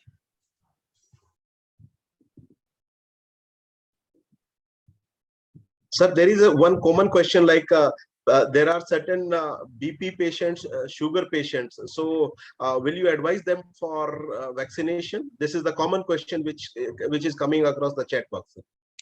Yes, they should all get vaccinated. And contrary to the popular belief, they need vaccination more, because they are the candidates who are high-risk candidates. Because the morbidity and the comorbidity makes you further increases your risk of getting a severe disease. That's why even the people who have some comorbidities, they should all get. That's why after the vaccination of the health workers and the frontline workers, the government of India opened the vaccination for people who have comorbidity. That is the reason that the second chance was given to those people, and they should all get vaccinated. Yeah. There is another question, like, sir, somebody is being treated with the sulfa drugs for allergy, sir. Okay. So will it be advisable for the vaccination, sir? The sulfur drug means you mean to say that the person is having allergy to the sulfur drug? No. He's treated with sulfur drugs for some allergies, sir. I think this will be other way around, because for allergies, people don't give a treatment for the sulfur. Okay. With sulfur, okay. He may be sensitive to sulfur drugs. That's not a problem. The only thing is that if you have any sensitivity problem, you should always tell your doctor that I have this sensitivity problem. Okay. They will be a little more vigilant, and you should stay in the vaccinated area for some time. And you should tell your doctor beforehand that you are allergic to some ingredients or some of the medicines. So they'll be more vigilant. That's all. It doesn't mean that you should not go for vaccination. You should always consult the physician over that. You should go for the vaccination. Only if you already know that you are allergic to some ingredient of the vaccine, which is not possible because nobody has been vaccinated earlier. Okay. So for some vaccination, if you get some allergic reaction, only then you should not go for that vaccination. Otherwise, when you don't know, of course, it's basically a problem for everybody. Anybody can have anaphylaxis reaction with any vaccine. But if there is already there is allergy in the body, you should tell the doctor. But you should be vaccinated. Okay. Sir, another question is, what is the best diet for a COVID patient, sir? Best diet for a COVID patient is the normal, healthy, nutritious diet, which will boost your immunity in the form of good proteins, fruits. Red fruits are supposed to give you better protection. And if you are a diabetic, then you should be careful. You should not increase your sugar levels while taking those fruits and all. You should be careful. The diet, you have to be careful if you're a diabetic. If you have a hypertensive, you have to take control of the salt. Those things are already there. But for a person who gets COVID infection, good nutritious diet with good proteins, hydration is very important. Pani bahut pina hai. If you are advised against that by some cardiologist, if you have some problem of kidneys or the heart, then you should consult your doctor. Otherwise, take good amount of water, take good proteins, vitamins, nutritious diet, and fruits. And you should take a proper sleep also, because all these things make your immunity strong. If you're not sleeping well, again, the neurochemicals which are liberated in the body, they decrease your immunity. So these things are all important. Proper sleep, because sleep is the best rejuvenator in the world. It rejuvenates you every day and boosts back your immunity. So good sleep, good food, nutritious proteins, vitamins, water, and fruits. Okay, sir. Sir, another question is, can we vaccinate a pregnant lady also? Very good question. In India, still there are no trials have been done for any of the vaccine in the Covishield or the Covaxin for vaccination in the pregnant stage. So in India, with the available vaccines, this is out of question at present to get vaccination in a pregnant state. Even the label of the manufacturer is negative, is against that you should not give vaccination to pregnant and lactating mothers. But there are trials being done for other vaccines like Moderna vaccine and the Pfizer vaccine. They are giving the trials for during the pregnancy also, and the results will be out shortly. Some trials even show some problem with the birth loss also. So still the picture is not very clear, but at least in India, still we are not done any trials. No results are there for this, and we are not recommending, the government of India and our Ministry of Family Welfare is not recommending any vaccination for pregnant and lactating mothers. Sir, another question is, sir, do we have to take extra precautions after a few days of vaccinations? Yes, if you find any untoward problem in your body after the vaccination, because there are certain problems which can happen, clot formation, the facial nerve palsy, some other problems, the few reports are there. So you should be a little careful. If anything unusual happens to you, you should immediately report as an adverse event to the authorities whenever you get vaccinated. If there is any allergy, if there is anything like that. So any untoward thing which happens to you, you should always report as an adverse event. You should notice. That's all. Otherwise, you cannot, otherwise there is nothing to fear about that. But you should notice if there is any untoward thing is there, they can be treated. And they are usually transient. I tell you, I myself got my posterior tibial vein thrombosed left side after a few days of vaccination, though I have varicose veins. Nobody can give me 100% that whether it was because of vaccine or because of my predisposing varicose veins. But it was there. I noticed it, got corrected. I was on anticoagulant for 6 weeks. Not a problem. But the risk of that thing is so low as compared to the risk of the COVID disease itself, that everybody should get vaccine. It's very important. Okay. Sir, another question is like when to go for a CT scan, sir?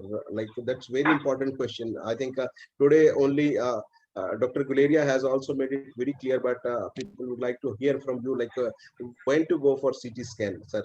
COVID question. Number one thing, you should always take the advice of your doctor. You should not go to the CT scan laboratory, to the X-ray people yourself. Number one, it will unnecessarily increase the load of those X-ray laboratories or the CT scan laboratories. Really, people, those who require it, will not get it done. And those people who don't require it, they will be unnecessarily exposing themselves to the radiations. Now about the timing. As I already told you in the lecture, that going very initially in the beginning of the disease, within 2 to 3 days of the symptoms, may give you a false assurance that you don't have any lung disease because of the virus, because that usually happens after 6 days. Usually, it may happen early also, but usually it happens after 6 days of the first symptoms.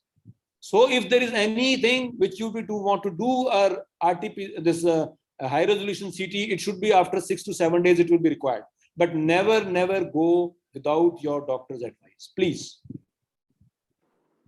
I think I have taken most of the questions from the chat box. Dr. Dinesh, if anything is left. 2 hands are raised. One is Dayakar Reddy. So if we allow. Yes. Mr. Reddy represents the Indian Print and Allied Industry Manufacturers Association. He is the head of the association of the country. And Mr. Reddy, thank you for joining us. You can directly ask Dr. Saab. Yes.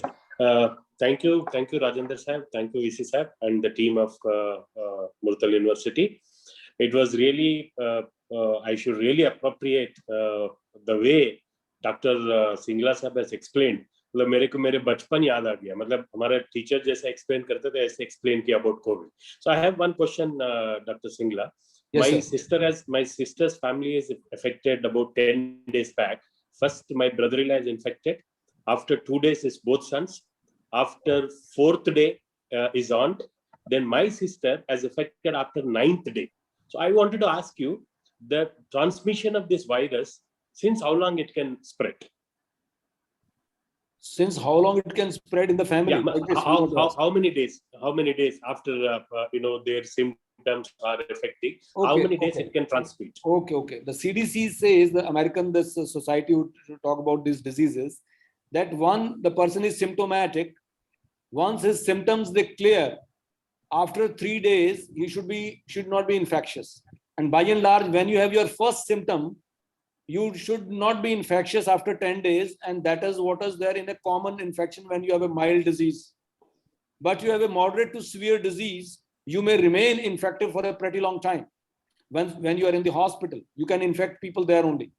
Because if the virus is to proliferate, you have seen that in my slide, that before you get the symptoms, the virus is already proliferating inside for almost 5 days. Yeah. And it is most infectious on day 4. Means the day you get the symptoms, 1 day before that, you are the most infectious person. Okay. 1 day before the symptoms. Yeah. And once your symptoms clear, and if you have a mild disease, probably after that, 3 to 4 days, you become non-infectious. And after 10 days of your symptoms, you become non-infectious otherwise. That's why you have a period of about 14 days for keeping the margin of everything, that once a person has a mild disease at home, he should stay 14 days away from the family members. Okay. When their entire family is affected, so they can stay together, right? Yes, they can stay together. But still, I say they should take precaution, because there may be a variant of the disease. May not be all the people have the same source. Probability of having the same source is very high. But suppose one person is going to a job outside, and other 3 people are going to job to other place, or 2 people are staying at home. So there can be different sources of infection also. Yeah. So usually once you get an immunity, which takes almost weeks, 2 to 3 weeks, then after that the antibodies and the T cells, they remain at least for 5 months, they say. But any person who is infected can still get second time infected. Yeah. Thank you, sir. And one more second, very important for travelers like us. Now, there have been a lot of discussion going on. This is an airborne. So how safe is air travel? Okay, yes, very important question. I myself traveled to Calcutta for a workshop when I thought that now the disease is little less. In airplane, you have good quality HEPA filters. Okay. High efficiency particulate air is there, and that reduces the chance of infection a little bit. Okay. Same so there way is a risk. There is a still risk. There is a still risk. Okay. That's why they started in the middle seat. They don't allow to sit somebody in the beginning. But still the distance is not 2 meters. Much. It's not 2 meters. Yeah. It's a question of viability for the air, the services, aviation people, and it is a problem with the people. So if you have a dire requirement, only you should air travel. Air travel for for the reason of travel only and for holidays, etc., is not permitted. If you are to go by air travel, you should take the seat towards the window. Okay. But of course, this is for you. But if there are other people also, they are also at risk. So exactly. if at all you have to go, you should take the window seat because there will be less movement. People should not be allowed to move in the aeroplane. Everybody should be with the mask. Yeah. And they should not distribute eating material, the food in the, because during food taking, you will naturally remove your masks. Yeah. There should not be any food on the aeroplane. You should not move around in the aeroplane. You should take the window seat if possible. And you should only travel if it is dire an emergency, it's a requirement. And the practice of giving PPE kit to the person who is sitting in the center, I could not find out the logic. I traveled by Vesta, I traveled by, while going by this Air India and coming back was by Vesta. They gave, the center people was being given the PPE kit, the waterproof. There is no chance of splash there, unnecessary. And then this virus is not going to enter through your skin, intact skin. So there is no funda of giving a PPE kit that making that person uncomfortable unnecessarily. Actually, he should not sit in the center. It should be everybody should be with the mask and with a shield. So the best will be a good HEPA filter, asking for a window seat. You should be with the mask. You should be with the shield. You should not eat. You should not move in the aeroplane. You should pass your natural calls before boarding and after you put your feet back on the land. You should not use even the washroom in the aeroplane because the chance of contamination will be very high. Aerosol formation happens even from the commode. When you are washing the commode, please cover it. Okay. Yes. You should not flush the commode without covering it. Oh my goodness. So these are the precautions you should take if you are to air travel. Thank you so much, sir. Thank you so much for very informative. Thank you so much. Sir, one more question I could see, Dr. Saab. Like many people ask about steam inhalation before sleep and early in the morning. What is its effect, and would you suggest that to do? Or I tell you, steam inhalation keeps your passages clean, keep your mucous membrane clean. In one way, it increases the normal clearance of the passages. We have two types of immunity. One is innate immunity, which we have gathered over the year, millions of years, as a human being, as a vertebrate. We have a nasal lining, we have a mucus over it, we have cilia, which they go on functioning backwards from the bronchus to the nose. Those will function better if your passages are clear. Okay. But if you think that you will kill the virus with that steam, no. Virus needs a 70-degree temperature for 5 minutes to be killed. And if you give this much heat to your nasal passages, you will burn them. Okay? Yeah. So, very clear. Very clear. The concept of taking steam is just to keep your passages clean, not killing the virus. If you burn your track, you lose your innate immunity. Virus will have all the more chance to enter your tracks. So don't burn yourself. Mr. Sanjeev Kumar also has raised his hand. Mr. Sanjeev Kumar. Yeah. Yeah. Many people have a question that how much I have just recovered from COVID and after how much time I should get vaccinated. Yes, yes. 6 weeks to 3 months. 6 weeks to 3 months after you are relieved of that. If your area is having too much problem, go after 6 weeks. If your area is silent, go for after 3 months. But minimum 6 weeks. Thank you, sir. Sir, Hello, one sir. more hand. Yes, sir. Sanjeev Kumar. Hello. Yeah. Hello, sir. Yes, sir. Yes, Sanjeev ji. Well, thank you very much, sir, for your very impressive talk. And it was like an eye opener for all of us. I'm a professor of biology in Chaudhry Bansilal University, Bhiwani. Okay, sir.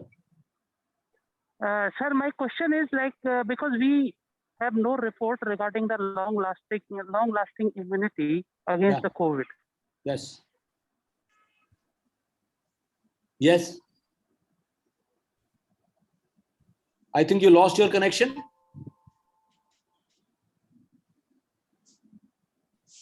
I think Sanjeev ji lost his audio connection with us. I think so. Sanjeev ji lost his audio connection. Next, Biju Jos is also there. He has also. Yeah, Mr. Biju Jose was the president of Kerala Master Apprentice Association, my close friend. Thank you, Biju, for joining us from Cochin. Thank you. Thank you, sir. Thank you. Yeah. Hello? Yeah, Sanjeev, if you want to continue, please continue. I'll Yes, ask sir. later. Can you hear me now, sir? Yes, Sanjeev ji, please ask your question. Yeah, I'm sorry for the interruption, sir. The question is like there is no long-lasting immunity so far has been reported, Yes. either by natural infection or by vaccination. Okay. So in that situation, how much it will be possible, in your opinion, to develop the herd immunity? Okay. As far as immunity after vaccination is concerned, we cannot answer this question because the time has not passed. Only the vaccination drive is only 4 months old. We don't know actually what will happen. Yes, after natural infection, people have found the antibodies almost for 5 months. Good level of antibodies, neutralizing antibodies. But mind you, sir, I want to tell you that it is not only the antibodies. It is the cell-mediated immunity also. It is the T cells. It is the other cells. T cells, helper cells, they are also liberated. They are also activated in the body. They also help us to achieve that immunity level. So, for other flu viruses, we know usually we have to take the vaccine every year. So probably for this also, I think that vaccine should be at least effective for 1 year. We may have to take the next immunization jab for reactivation after 1 year. We may, but I am not clear yet because there is no data yet. Because it has happened only almost 4 months for the vaccination drive worldwide. So we don't have any data even in India or outside also yet with long data. How we can have when only the time has passed only 4-5 months. So let the time pass. We'll come to know that neutralizing antibodies remain for how long, and we will be able to answer your question in a better way. Okay, can I go ahead and ask the question? Yes, Biju sir, please. Yeah. Thank you, Dr. Sir, for giving such a fantastic lecture. I just wanted to ask one thing about vaccination. I had my first dose of Covishield on March 10th, and today is day 55, and the government recommends a period of 56 days. But unfortunately, in Kerala, we are facing severe shortages of vaccine. So is it okay for me to delay it for a few weeks? Is that okay? Yes, you can go even after 8 to 12 weeks. 8 to 12 weeks. Okay. No problem. Of course, you should get it as early as possible after 8 weeks, but you can go it up to 8 to 12 weeks because even it is a blessing in disguise. The potency increases after 8 to 8 weeks. They have found that after the Covishield potency increases as you delay it. This is what is the WHO reports now. But in India, still we were recommending up to 4 weeks. Recommendations are there by the SMR because we want to make a proper one model. But if you can delay it up to 6 to 8 weeks, it's okay. And after 8 weeks, you can go for this vaccination, no problem at all. Okay, thank you. But you should always get the Covishield. There is no recommendation that you can change your vaccine now. Yeah, understood. Thank you very much. Thank you very much. I think, Dinesh ji, we must get back now. Otherwise, Dr. Saab is also, you took a lot of time. Sir. Sure, sir. This will never end. It's such a topic which I know. Definitely. So maybe individual questions we will take and we will try to find out the answer and publish it later. Sure. We can compile all questions and try to answer it and make a small white paper out of it in his name, and from university side we will publish it. That much I can promise now to all the audience who have joined. In consultation with Dr. Singla ji, we will gather all questions and try to find out the answer and publish a small white paper from the university side. Thank you so much for such a nice promise. It will be for us also, it will be too enlightening that how many people they have the brain, there's so much queries are there, and we want to try to answer them scientifically. Thank you.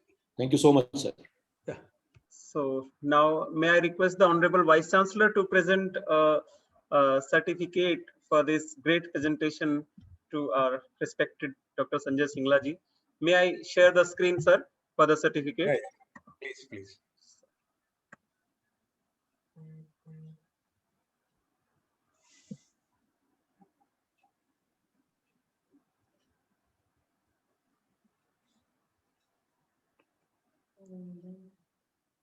It's not visible, Dinesh ji. Yeah. Yeah, it's visible now.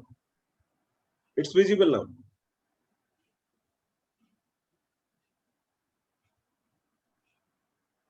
Thank you so much, sir. I feel Dr. Saab, actually, I have no words to thank you. Yeah. The way you took us through on almost all the doubts what we had, I'm sure everybody must have benefited this. Such a wonderful discourse. The title what we gave as a PUNDIT discourse, it exemplified by your presence and presentation. Nothing more to say. In fact, in the certificate, we have a university seal. It is signed by the Vice Chancellor and the Registrar. Normally, we don't do both signature in one single certificate. It shows the respect and regard what our university has to you. And the original certificate with the official stamp and seal will reach you physically. Maybe I may come to you and present you there, or we will call you here on a comfortable day and make a program in the university itself. And really, I'm really overwhelmed by your gesture, by your thoughts, by your love and affection. Everybody has bestowed upon me, and with God's grace, we should all pass through this trying period. With flying colors, we will come out, and again, we will be able to provide a better place for our grandchildren to live on this earth. Yes. Thank you so much for your love. Thank you, Dr. Sir. Thank you, sir. Over Thank to you. Dr. Dinesh. Thank you, Dinesh ji. Thank you Daya so sir. much, sir. It was so great, and Honorable Vice Chancellor has already mentioned, and all the participants, so much good response we have received. In between, the tally went up to 250, the number of participants who attended, and we are sorry for a bit inconvenience in between. Some scratching were there, so No we are problem. extremely That's sorry common. for that. Yes, That's common. thank you so much. That sir. happens in every webinar. There's nothing to feel sorry for that. Thank you, Dinesh sir. ji, I suggest now, if you can unmute every participant now, and if we can give him a applaud from all of us, that will be the best gift what we can give to Dr. Saab now. Can you Yes, sir. unmute everybody and tell everyone to give an applaud? I think, sir, everybody has to unmute themselves. Or you can unmute them, I don't know, or they have to do it, or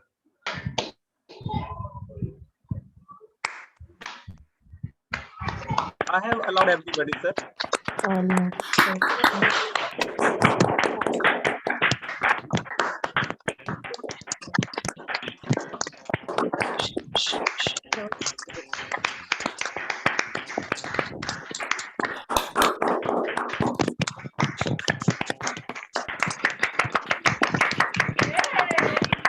Thank you, sir. Thank you so much.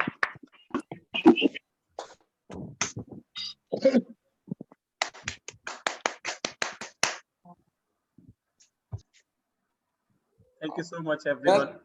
Yes. Dinesh ji, there are many questions in the chat box which has not been answered. You just please compile them, and we will send a small. Definitely, sir. Definitely. Yeah. We will do it. We will. Namaskar. No problem. Thank you, sir. Thank you, sir. I request all to please leave the meeting. I'm really grateful to the Vice Chancellor Saab and the university staff to make it so convenient. You steered through the webinar so well. Really fantastic. Thank you so much. Salute you. Salute for your preparation. Thank you, sir. Namaskar, sir.